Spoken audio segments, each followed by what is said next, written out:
Hi everyone, my name is Kate and welcome to my channel. As today is a World Wildlife Day, I thought it's a great opportunity to talk about the ways that we can actually help the planet and help the wildlife. So that's what the focus of today's video is going to be. And I hope you will enjoy it, so let's dive straight into it.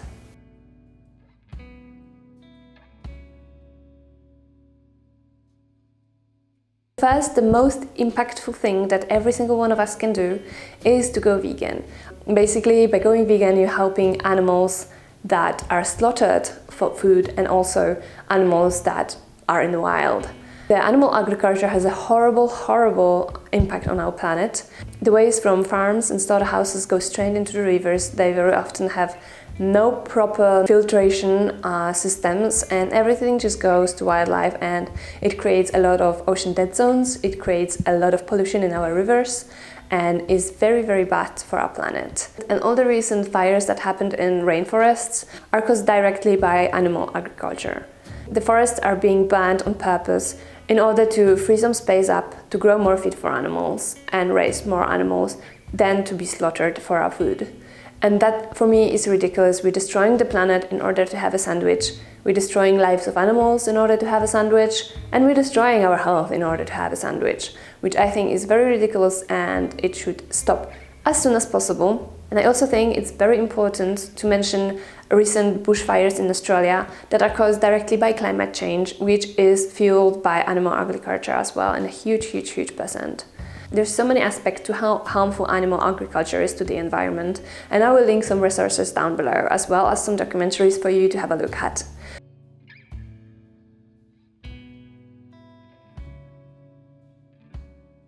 The next point is to be in general more eco-friendly. Veganism is like a huge part of that. That's why I separated it.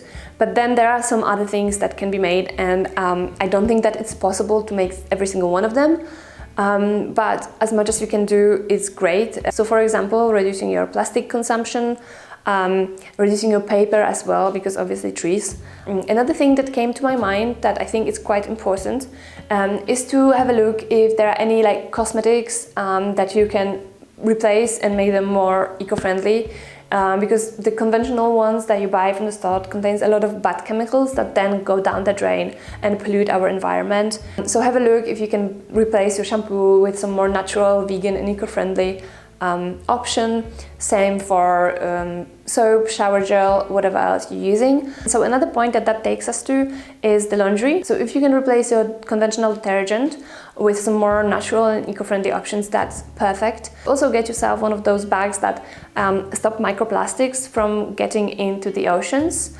That is another great option to reduce the waste that we actually release into the environment from our homes. When you do produce any kind of trash, make sure that when you have some kind of strings, like for example dental floss, or if you have those how are they called, like those 6-packs rings from, I don't think you have them like in Germany, but I'm pretty sure you know what I'm talking about. There's like loads of pictures of animals getting trapped in those. So make sure if you do use those kind of things, if you happen to have them in your home and you throw them away, make sure you cut it so no animals can get tangled in it. And obviously animals will still be able to eat it, but yeah, that's the point, is to just reduce the trash as much as possible. But if you do throw away something, make sure that it's as safe as possible to wild animals that might get caught up in it one way or another.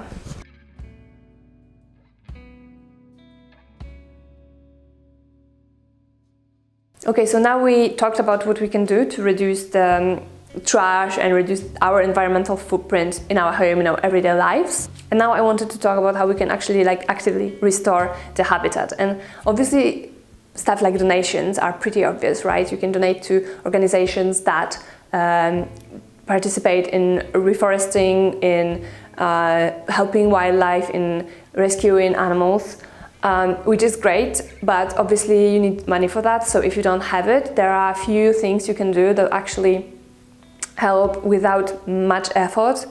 And the first thing I would like to mention, it's not sponsored or anything, but it's Ecosia. It's the web search engine that you can use. So instead of Google, you just use this one, and with every search they are able to plant more and more trees, which I think is incredible. I also linked them down below. You can have a look, you can read through all their story and how much they did and how much they're doing, which I think is great. And also when you're buying things, when you happen to buy something new, you also can have a look for more eco-friendly options. There is a lot of companies that do prioritize environment, but not only that, those companies also donate a percentage from every sale to organizations that reforest destroyed areas and help animals in need.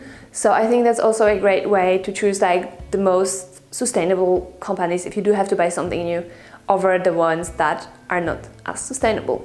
And obviously the last one, if you can afford it, donating money to those organizations can be very, very beneficial. If you cannot donate, maybe have a look if you can donate some of your tax. Like I know there are some options. I didn't find it yet in Germany, but I know in Poland there was the option to forward 1% of your tax to any kind of organization you'd like. So you can also choose the organization that is helping wildlife.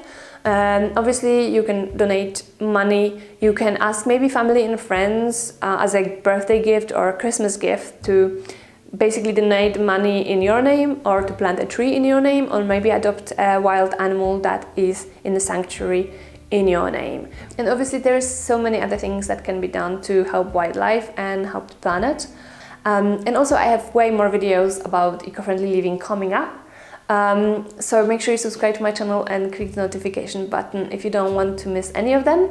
And yeah, if you like this video, please give it a thumbs up, and thank you so much for watching. Thank you so much for your patience and your attention, and see you in the next video. Bye!